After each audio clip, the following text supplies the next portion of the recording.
Subscribe कीजिए हमारे YouTube channel को और बेल आइकॉन दबाना बिल्कुल ना भूलें।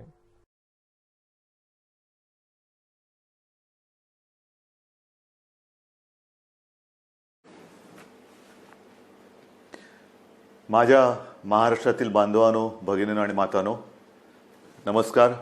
जय महाराष्ट्र.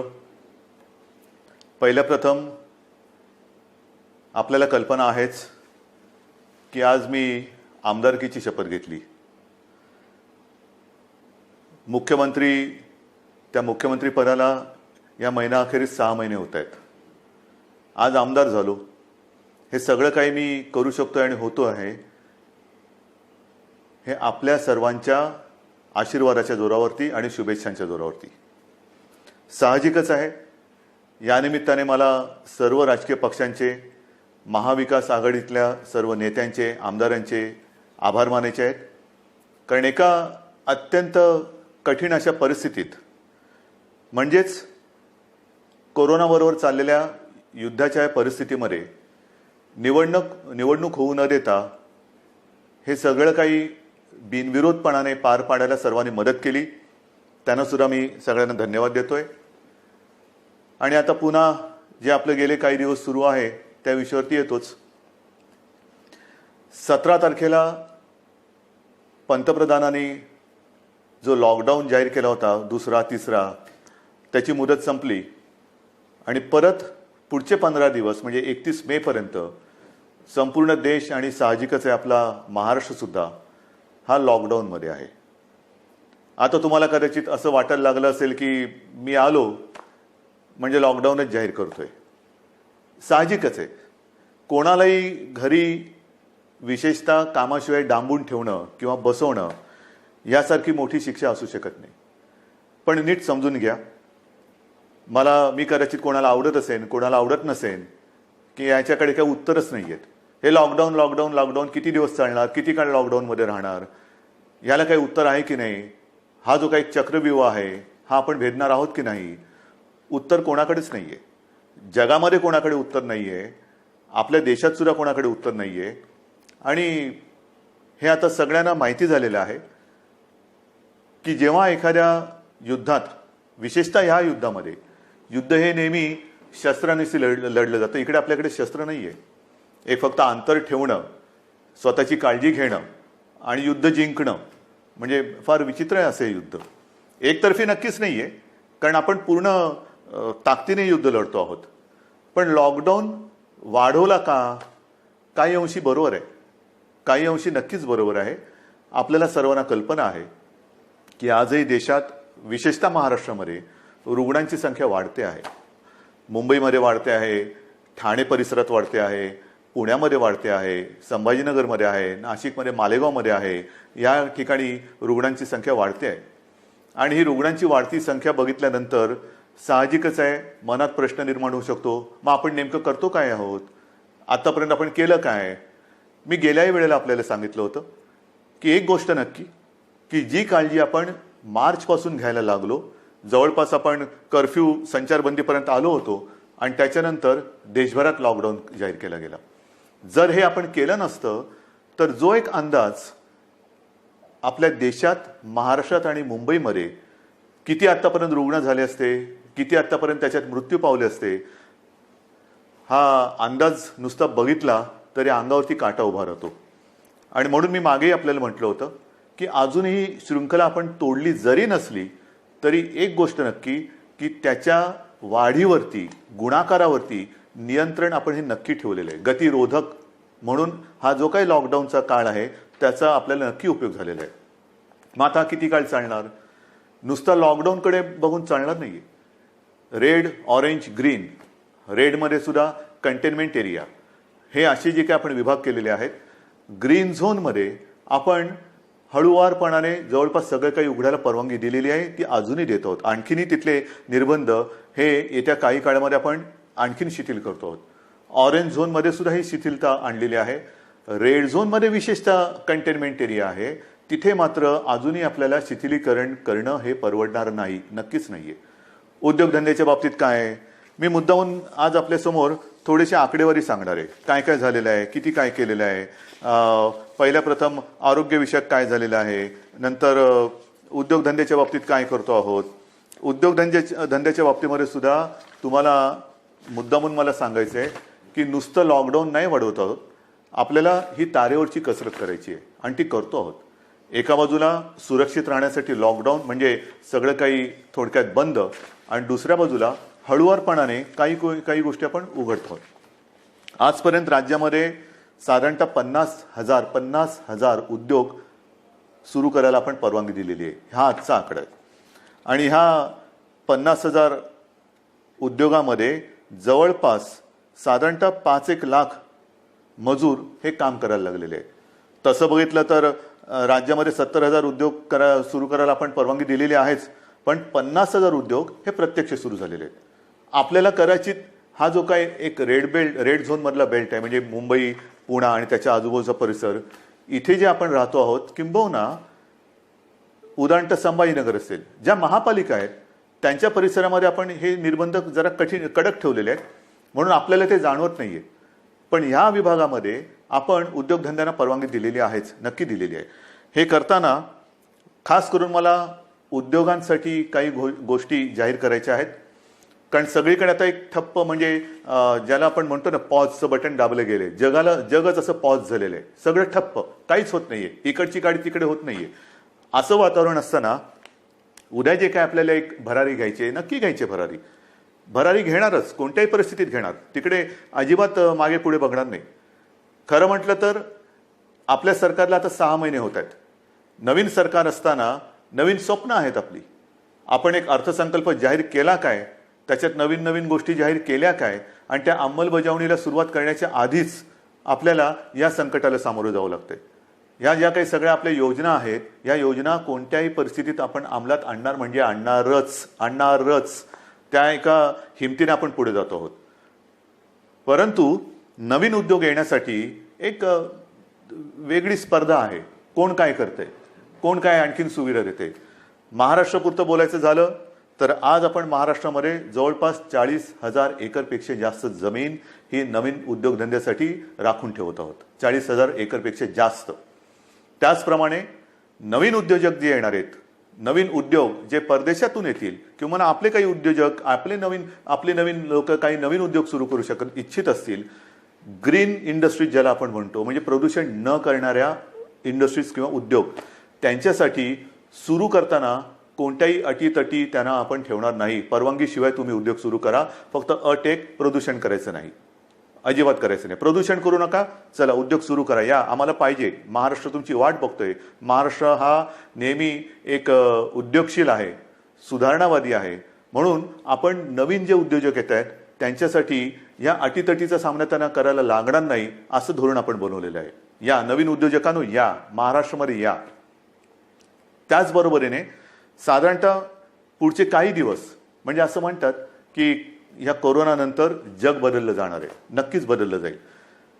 कदाचित हे नवीन उद्योजक येणार असतील, ते म्हणतील आम्ही येऊ इच्छितो, पण आम्हाला तुमच्याकडे जमीन विकत घ्यायला आत्ता आम्हाला परवडणार नाही. ठीक आहे, तुम्ही या, भाडेतत्वावरती जमीन तुम्हाला देतो, भाडेतत्वावरती जमीन देतो. या, तुम्हाला मूलभूत सुविधा असतील त्या तुम्हाला देतो.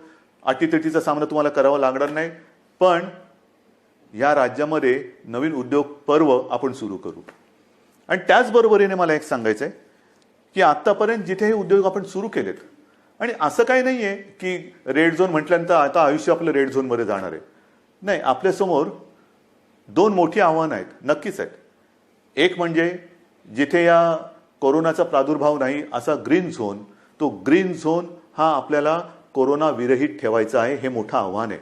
तिकडे एक सुद्धा रुग्ण ग्रीन झोनमध्ये आपल्याला आता येऊ द्यायचा नाही, किंबहुना नवीन केस तिकडे आता आपल्याला तयार आपण काय असं घर बसल्या कोविड तयार करत नाही, पण होऊ द्यायची नाहीये. त्याच्यामुळे ग्रीन झोन हा ग्रीन झोन म्हणून मेंटेन करणं, आणि रेड झोन जो आहे तो रेड झोन हा लवकरात लवकर ग्रीन झोनमध्ये त्याचं रूपांतर करणं. म्हणजे रेड झोन सुद्धा आपल्याला हळूहळू हा ग्रीन झोनमध्ये आणायचा आहे. आणि म्हणून जिथे जिथे ग्रीन झोनमध्ये आपण उद्योगधंद्यांना परवानगी दिलेली आहे, अनेक ठिकाणी आपण बघतो आहोत की कामगारांची आता उणीव आहे. कामगार हे बरेचसे परराज्यातले निघून गेलेले आहेत. मला खास करून माझ्या महाराष्ट्राच्या भूमिपुत्रांना सांगायचंय, जसं आजपर्यंत तुम्ही महाराष्ट्रासाठी, महाराष्ट्र सुरक्षित ठेवण्यासाठी सरकारचं ऐकलत, घरामध्ये राहा, सुरक्षित राहा, ही एक आपली त्याच्यातले एक घोषवाक्य होतं. आतापर्यंत तुम्ही घरात बसलात आणि महाराष्ट्र वाचवलात. आता जिथे जिथे ग्रीन झोन आहे, तुम्ही एका आत्मनिश्चयाने बाहेर पडलं पाहिजे की मी माझा महाराष्ट्र पुन्हा एकदा उभा करणार. मी जसा महाराष्ट्र वाचवलेला आहे, मी म्हणजे तुम्ही, मी एकटा नाही, तुम्ही. महाराष्ट्र आजपर्यंत आम्ही सुरक्षित ठेवला. या कोविडच्या प्रादुर्भावापासून हा जो ग्रीन झोन आहे तो सुरक्षित ठेवला. आता या ग्रीन झोनमध्ये जे उद्योग सुरू झालेले आहेत, त्या उद्योगांना जर मनुष्यबळ कमी पडत असेल तर माझा महाराष्ट्र हा अगदी मोदीजींच्या भाषेत आत्मनिर्भर करण्यासाठी मी स्वतःहून आता पुढे येत आहे. या पुढे या. जे उद्योग आहेत, उद्योग सुरू झालेत, त्यातली ही संधी आहे. ही संधी तुम्ही घ्या, संधी वाया दौडू नका. या सगळेजण समोर या, उद्योग सुरू करू आपण, महाराष्ट्र उभा करू आपण. एक जगासमोर एक उदाहरण ठेवू की हा महाराष्ट्र खरंच लढवय्यांचा आहे. हा संकटाला भीत नाही, संकटामध्ये सुद्धा मर्दासारखा सामोर जातो, तो हा शिवरायाचा महाराष्ट्र आहे. म्हणून मला जे ग्रीन झोनमध्ये आहेत आणि जिथे जिथे उद्योगधंदे सुरू झालेत पण मनुष्यबळ कमी पडत असेल, तिथे मला आज भूमिपुत्रांची गरज आहे. भूमिपुत्रांनो पुढे या. ही आपली भूमी आहे, आपला महाराष्ट्र आहे. पुढे येऊन आपला महाराष्ट्र हा आपल्या पायावरती आपण उभा करू. हा निश्चय फार महत्वाचा आहे. हे उद्योगधंद्याचं झाल्यानंतर महत्वाचा मुद्दा काय आहे की आरोग्यविषयक काय. कारण अजूनही जे काही जणांना असं वाटतंय की हे एक अशीच भीती आहे, फ्लू काय, सर्दी आहे, खोकला आहे, होतो जातो, आजपर्यंत काय कोणाला झालं नाही. झालं ना. पण विशेष म्हणजे आत्तापर्यंतचा जो फ्लूचा एक भाग आहे त्याच्यात सुद्धा जसं स्वाईन फ्लू एक आहे, त्याला औषध आलेलं आहे. पण ह्या कोरोनावरती अजूनही औषध आलेलं नाही. तोच एक मोठा धोका आहे. मी उगाच तुम्हाला आकडे सांगून काय घाबरवण्याची माझी इच्छा नाही, अजिबात नाही आहे. तुम्हाला भीती घालण्यासाठी मी आलेलो नाही आहे.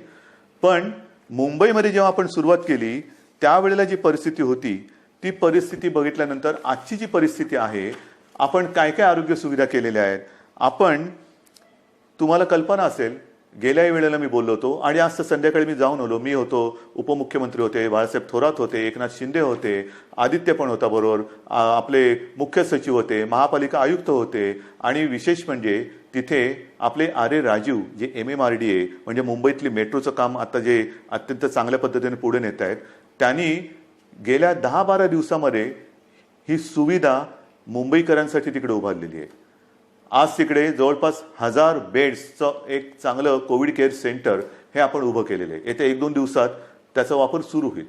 मुंबईमध्ये ठिकठिकाणी, मी मुंबईपुरतं बोलतो, मुंबईमध्ये नंतरचं पुढचं मी बोलणारच आहे, पण मुंबईमध्ये ठिकठिकाणी म्हणजे असं बांद्रा कुर्ला कॉम्प्लेक्स संकुल आहे, तिथे आणखीन 1000 बेड्स वाढवतो आहोत. गोरेगावचं एक्झिबिशन ग्राउंड आहे, तिकडे वाढवतो आहोत. रेसकोर्सवरती त्या पार्किंगमध्ये होत आहे. वरळीला डोममध्ये तर सुरू केलेलाच आहे. आणखीन 1-2-3 ठिकाणी मुलुंड चेक नका आहे, ठाण्यामध्ये आहे. हे आता नुसतं कोविड केअर सेंटर म्हणून नाही राहणार. या सगळ्या जम्बो फॅसिलिटी ज्याला म्हणतो, या जम्बो फॅसिलिटीमध्ये जे आवश्यक लागतं ते तिकडे आपण करणार आहोत. म्हणजे विशेषतः सगळ्यांनाच काही व्हेंटिलेटरची आवश्यकता लागत नाही, पण अनेक जणांना ऑक्सिजनची आवश्यकता लागते. म्हणून ह्या सगळ्या सुविधांमध्ये ऑक्सिजनची सुविधा असणाऱ्या बेड्स हे आपण जास्तीत जास्त करतो आहोत.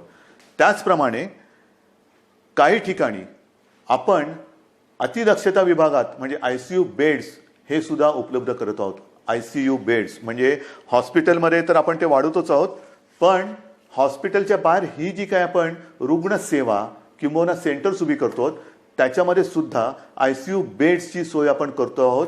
कदाचित ही काय अभिमानाची गोष्ट नाही, पण समाधानाची नक्की आहे की इतरत्र कुठेही नसेल अशी आरोग्य सुविधा आपण इथे निर्माण केलेली आहे आणि ती आरोग्य सुविधा आणखीन आपण पुढे वाढवत नेत आहोत. महाराष्ट्रामध्ये बोलायचं झालं तर महाराष्ट्रात आज मी आकडे घेऊनच बोलतोय, साधारणतः 1484 कोविड केअर सेंटर्स आहेत. 2,48,000 बेड वगैरे आहे, पण साधारणतः 2.5 लाख रुग्णशय्या ह्या आयसोलेशन म्हणजे ऑक्सिजन सह ह्या आज महाराष्ट्रामध्ये आपण उपलब्ध करत आहोत. 2.5 लाखाच्या आसपास. आज एक गोष्ट साहजिकच आहे, हे संकट एवढं मोठं आहे की काही वेळेला असं वाटतं की रुग्णांना बेड मिळत नाहीये. याचं कारण रुग्णांची थोडीशी संख्या ही वाढती अशी वाटत असली तरी देखील आज आपण स्वयंपूर्ण होण्यासाठी किंबहुना पुढच्या महिन्यात साधारणतः किती रुग्ण होऊ शकतील ह्याची एक दक्षता घेऊन आपण ही सुविधा वाढवतो. डॉक्टर्स येत आहेत, नर्सेस येत आहेत. मध्यंतरी मी आपल्याला माहिती आहे कोविड योद्धा म्हणून सगळ्यांना एक आवाहन केलं होतं. त्याच्यात सुद्धा काही हजार लोक म्हणजे महिला पुरुष हे मदतीसाठी धावून आलेले आहेत. मला अजूनही पाहिजेत. ह्याचं कारण का? कारण नवीन सुद्धा जे आलेले आहेत ते आणि आत्ता आहेत ते, जसं गेल्या वेळेला मी आपल्याला बोललो होतो की पोलीस थकतायत, पोलीस आजारी पडतायत. काल परवा एका चांगल्या अधिकारीचा मृत्यू झालेला आहे. त्याच्यानंतर गडचिरोलीमध्ये नक्षलवाद्यांशी लढता लढता 2 पोलीस आपले तिकडे शहीद झालेले आहेत. हे सगळे ताणतणाव आहेत आणि ह्या ताणतणावामध्ये हे लोक आजारी पडण्याची वाट न बघता, मला तर कोणीच आजारी पडायला नको आहेत, आजारी पडण्याची वाट न बघता ह्यांना वेळोवेळी जर का आपण विश्रांती देत गेलो तर आपण सहजगत्या या संकटावरती मात करू शकू. म्हणून मला अजूनही कोविड योद्धा पाहिजेत. ज्यांची रुग्णसेवा करण्याची इच्छा आहे, तयारी आहे, त्यांनी सगळ्यांनी या युद्धामध्ये स्वतःहून पुढे आलं पाहिजे. याचं कारण असं की आज देखील मुंबई असेल, ठाणा असेल, पुणा असेल, संभाजीनगर ह्या ज्या काही महापालिका आहेत तिकडे नाही म्हटलं तरी जो आपण कंटेनमेंट एरिया म्हणतो, म्हणजे जिथे एखादा रुग्ण सापडला तर त्याच्या आसपासचा काही परिसर आपण सील करतो. मग एक आपण साधारणतः शोध घेतो की याच्या अतिशय निकटच्या संपर्कात कोण आलेले आहेत, मग त्यांची चाचणी घेतो आणि त्याच्यानंतर आपण मग त्यांना क्वारंटाईनमध्ये किंवा लक्षणं जर असतील किंवा लक्षणं नसतील मग टेस्ट घेऊन त्यांना आपण आयसोलेशनमध्ये ठेवतो, किंबहुना जर लक्षणं असतील तर त्यांच्यावरती उपचार सुरू करतो. एका गोष्टीचं मला एक मुद्दाहून तुम्हाला मला आकडा द्यायचा आहे की आज आपण एक आकडा बघत असतो की महाराष्ट्रामध्ये किती रुग्ण आहेत, मुंबईमध्ये किती रुग्ण आहेत. महाराष्ट्राचा आकडा तुम्हाला माहिती आहे, मुंबईचाही तुम्हाला माहिती आहे, पण ह्याच्यामध्ये रोजचा वाढणारा आकडा आपण बघतो, त्यातून बरे होऊन घरी जाणारा आकडा आपल्या लक्षात येत नाहीये. म्हणजे साधी गोष्ट आहे, जर का मुंबईपुरतं बोलायचं झालं तर साधारणतः मुंबईमध्ये आज 19,967 रुग्ण पॉझिटिव्ह आहेत. पण हा 19,500चा जो काय आकडा आहे त्याच्यामधले साधारणतः 5,000 रुग्ण हे बरे होऊन घरी पण गेलेले आहेत. म्हणजे 19,000 वजा 5,000 झाले. दुर्दैवाने काही मृत्युमुखी पडलेले आहेत. याचा अर्थ असा की लवकर जर का आले आणि व्यवस्थित त्यांच्यावरती उपचार केला गेला तर बरे होऊन घरी जाणारे रुग्ण सुद्धा आहेत. काही रुग्ण तर मी मागेही आपल्याला बोललो होतो की 80% आसपास रुग्ण हे असेही आहेत की ज्यांच्या टेस्ट पॉझिटिव्ह येतात पण त्यांना कोणतीही लक्षणे दिसत नाहीत. असे रुग्ण सुद्धा आहेत. तर ह्या सगळ्या गोष्टीचा विचार करून आपण आरोग्य सुविधा वाढवतो आहोत, ॲम्ब्युलन्सेस वाढवतो आहोत. संपूर्ण महाराष्ट्रभर जिथे जिथे आवश्यकता आहे तिथे तिथे आपण या आरोग्याच्या सुविधा वाढवत आहोत. आणि एका बाजूला या आरोग्य सुविधा वाढवत असताना उद्योगधंद्यांच्या बाबतीत सुद्धा मी सांगितलं की 50,000च्या वरती उद्योगधंदे सुरू झालेले आहेत. म्हणजे असं काही नाही की सगळं काही ठप्प होऊन बसलेलं आहे. जे अनेक जण मला विचारतात की काय हो मग हे तुम्ही लॉकडाऊन उठवत नाही, किती काळ असं बसायचं. मगाशी मी तुमच्याशी बोलत होतो, याच्यात काय आहे, नुसतं सर्दी खोकला ताप तर येईल, आणखीन काय होईल, फ्लू काय कोणाला होत नाही असं नाहीये. जे गांभीर्य आहे ते या गोष्टीचं हेच आहे की जे गंभीरपणाने आजारी पडतात त्यांच्यावरती इलाज नाहीये. आणि एक क्षण असा धरून चाला की आपण लॉकडाऊन उठवून टाकतो लॉकडाऊन आजपासून, या सगळेजण इकडे तिकडे ये जा करा, काही करा. ही साथ जर का पसरली तर इतर देशामध्ये काय काय होते, ब्राझीलमध्ये काय झालं, ब्रिटनमध्ये काय झालं, अमेरिकेत काय चाललेलं आहे, इटलीमध्ये काय चाललेलं आहे, काय झालेलं आहे. मला हे कोणत्याही परिस्थितीत महाराष्ट्रात होऊ द्यायचं नाही आणि मी होऊ देणार नाही, अजिबात होऊ देणार नाही. मी टीकेचा धनी होईन. मी तुम्हाला मागेही बोललेलो आहे, महाराष्ट्रासाठी वाईटपणा घ्यायला माझी तयारी आहे, पण जे जे मला पटतं ते महाराष्ट्राच्या हिताचं मी करणार म्हणजे करणारच. आणि म्हणून जो रेड झोन आहे तिकडे मी अजूनही उद्योगधंदे पूर्णपणे उघडायला का देत नाहीये की क्षणभर धरून असं धरून चाला की उद्योगधंदे उघडले आणि ही साथ त्यांच्यात घुसली. आजच मजूर आपापल्या घरी निघून गेलेले आहेत.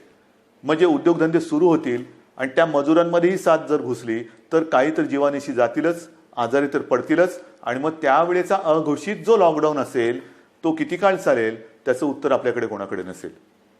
मग त्या लॉकडाऊनची वाट बघायची का आत्ता जे काही आपण हे संकट नाही म्हटलं तरी त्याचा वेग मंदावून रोखून ठेवतो आहोत त्याचा पूर्ण अंदाज घेऊन हळूहळू टप्प्याटप्प्याने एक एक गोष्टी उघडत जायचं, हा विचार आपण करायला पाहिजे आणि तो आपण करतो आहोत.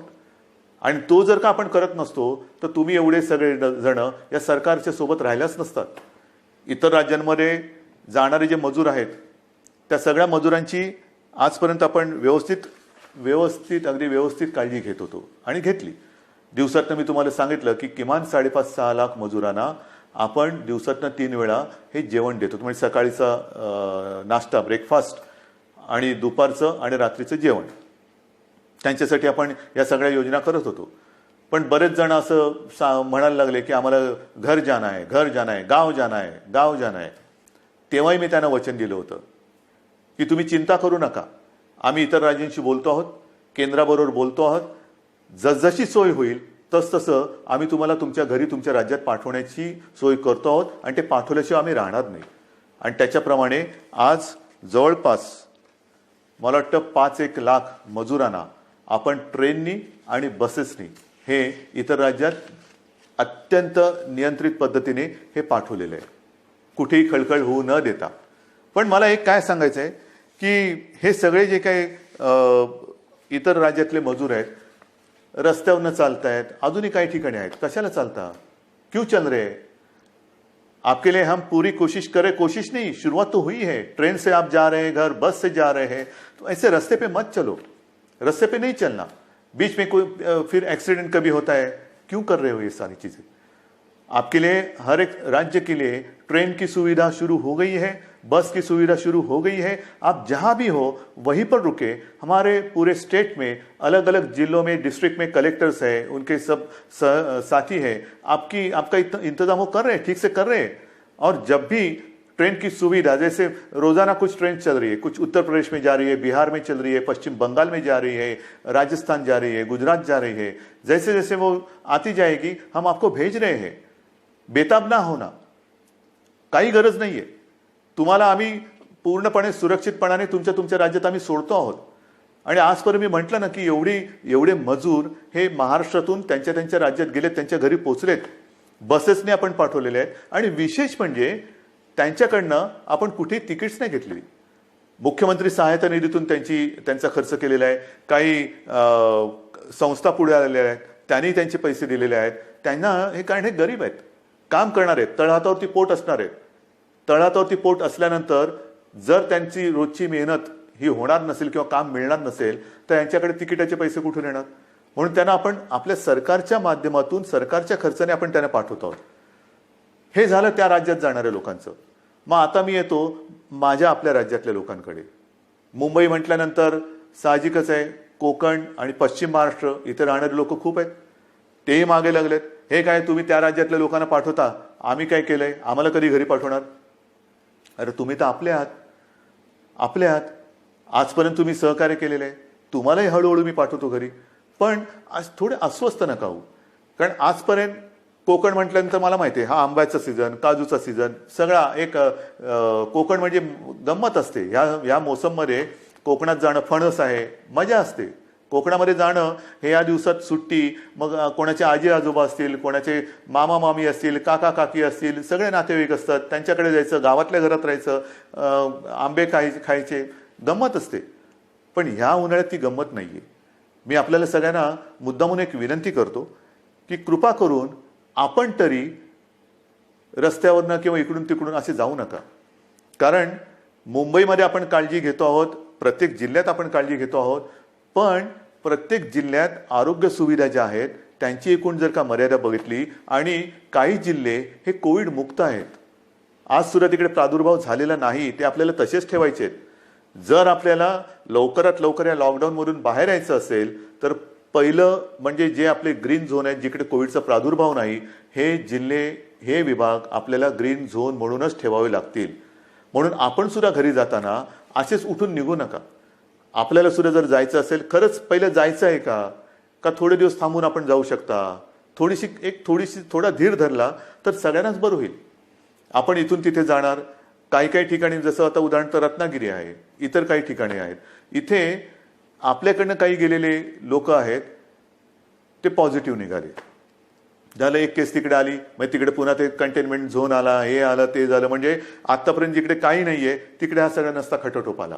तर म्हणून मला असं वाटतं थोडंसं धीराने जाऊया, एक नियंत्रित पद्धतीने. जसं आपण इतर लोकांना पाठवतो आहोत, परराज्यातले काही लोक आपण आपल्याकडे घेतो आहोत, आता तर परदेशातून आपल्याकडे येणारी लोक सुद्धा सुरू झालेली आहेत. हाय, हळूहळू आता जग हालचाल करायला लागलंय. असं काय नाही की सगळे ठप्प बसलेत. परदेशातली लोक आपल्याकडे परत येत आहेत. आपल्याकडची काही जी अडकलेली लोक ती परदेशात त्यांच्या देशात जात आहेत. रोजची थोडी विमानं सुरू झालेली आहेत. पण इथले तिथे आणि तिथले इथे आल्यानंतर क्वारंटाईन म्हणजे विलगीकरण हे फार महत्वाचं आहे. विलगीकरण, कारण आपण जर का कळत नकळत हा व्हायरस आपल्यासोबत नेत असू तर आपल्यापासून, मी जसं मगाशी म्हटलं ना की काही जणांना ह्याचा प्रादुर्भाव झालाय पण लक्षात येत नाही एवढं चांगल्या पद्धतीने ते त्याचा प्रतिकार करतायत. म्हणजे लक्षणं नाही आहेत आणि कोणत्याही औषधाशिवाय ते बरेही होत आहेत. परंतु त्यांना जरी काही झालं नाही आणि होऊ नयेच तरी वाहक म्हणून ते काम करू शकतात. म्हणजे त्यांना काही नाही झालं आणि गेला घरी आणि कळत नकळत व्हायरसचा प्रादुर्भाव झाला असेल तर तो तिकडे दिला व्हायरस, म्हणजे तो इकडचा व्हायरस तिकडे गेला आणि जो तिथे नाहीये तो पसरून ठेवला. म्हणून मला माझ्या खास करून कोकणातील बांधवांना, माता भगिनींना सगळ्यांनाच सांगायचंय, पश्चिम महाराष्ट्रातल्या सगळ्या बांधवांना भगिनींना सांगायचंय की कृपा करून घाई गडबड करू नका, अस्वस्थ होऊ नका.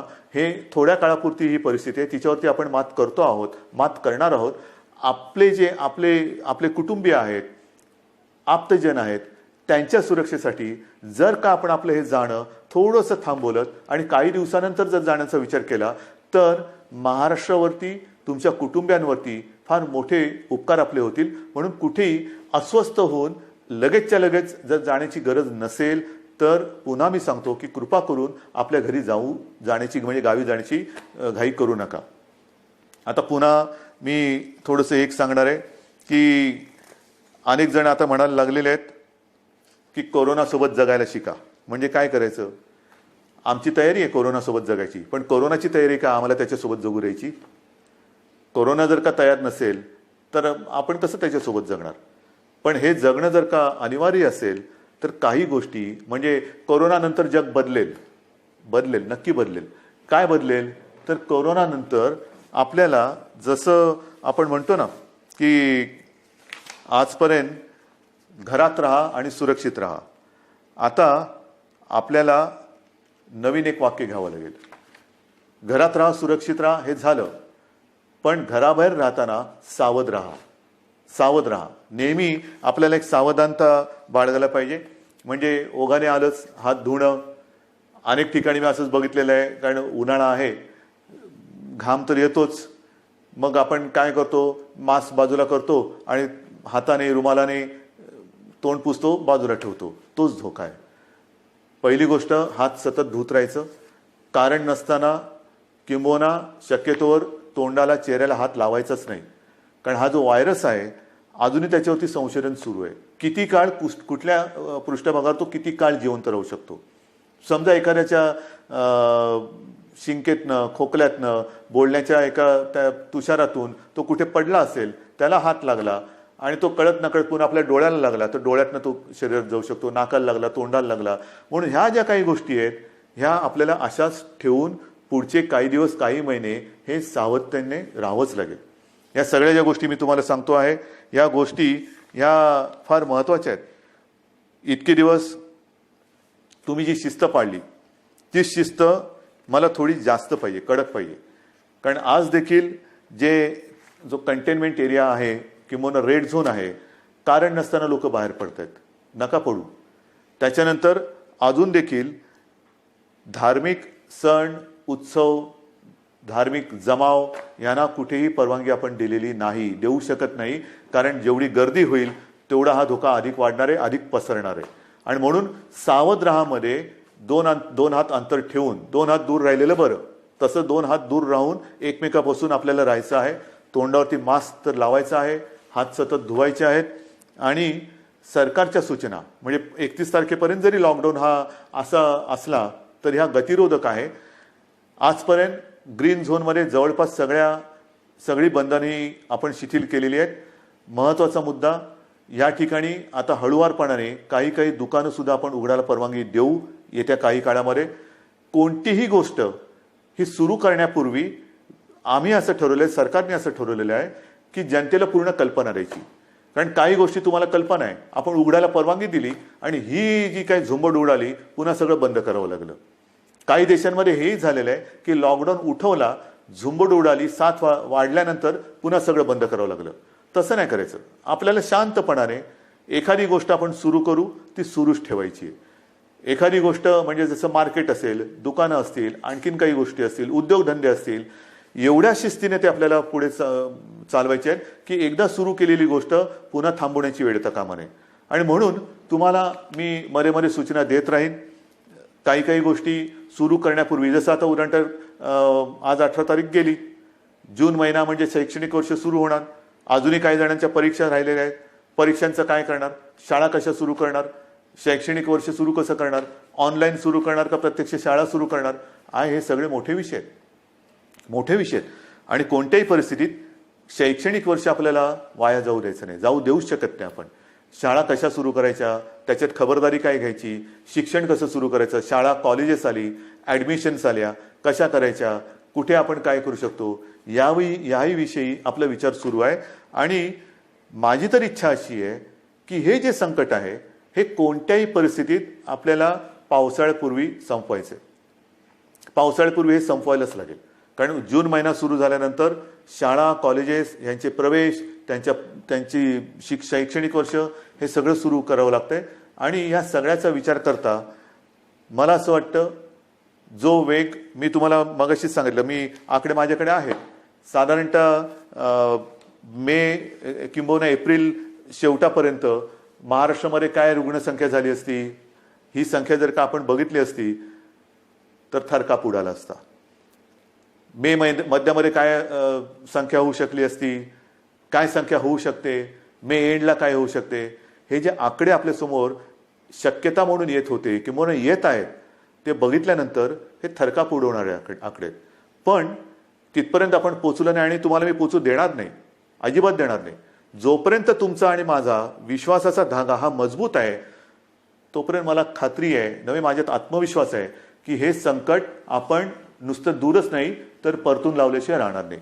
आणि म्हणून मला असं वाटतं, मलाही काही आनंद होत नाही, अजिबात होत नाही की मुख्यमंत्री झालो आणि हे बंद, ते बंद, ते बंद. म्हणजे पूर्वी मुंबई बंद, भारत बंद आपण करत होतोच, पण हे अशा पद्धतीने नाही. हा बंद कोणालाच परवडणार नाही. आता आपल्याला सगळं पुन्हा एकदा जनजीवन हे रुळावरती आणायचंय. जनजीवन हे पुन्हा आपल्याला सहजतेने जगायला सुरुवात करायची. पण ह्याची एक आता अशी शक्यता नव्हे, खात्री वाटते की हे जनजीवन पूर्ण सुरळीत व्हायला काही काळ हा जावा लागणार. जेवढी स्वयंशिस्त आपण अधिक पाळू, तेवढे लवकर आपण ह्या बंधनातून मुक्त होऊ. जेवढी लवकर आपण या कोरोनाची साखळी तोडण्यात यशस्वी होऊ, तेवढं लवकर आपण सगळे बंधनमुक्त होऊ. आणि म्हणून पुन्हा एकदा मी तुम्हाला सगळ्यांना विनंती करतो आहे की जे काही सरकार करतं आहे ते केवळ आणि केवळ कोणताही धोका या महाराष्ट्राला, महाराष्ट्रातल्या माता भगिनींना, बांधवांना होऊ नये, त्याकरता ही पावलं उचलत आहे. साहजिक आहे, तुम्ही अस्वस्थ आहात, तुम्ही बेचैन आहात, कधी हे उघडणार हा प्रश्न जसा तुम्हाला आहे तसाच तो सर्वांना पडलेला आहे. पण जे काही करतो आहे ते केवळ आणि केवळ आपल्या सर्वांच्या हितासाठी करतो आहे. आजपर्यंत जसं तुम्ही सरकारला सहकार्य केलं तसंच सहकार्य याही पुढील काळात कराल अशी खात्री बाळगतो. आणि लवकरात लवकर ही साखळी तोडून आपण बंधनमुक्त होऊ ही आशा बाळगतो. जय हिंद, जय महाराष्ट्र.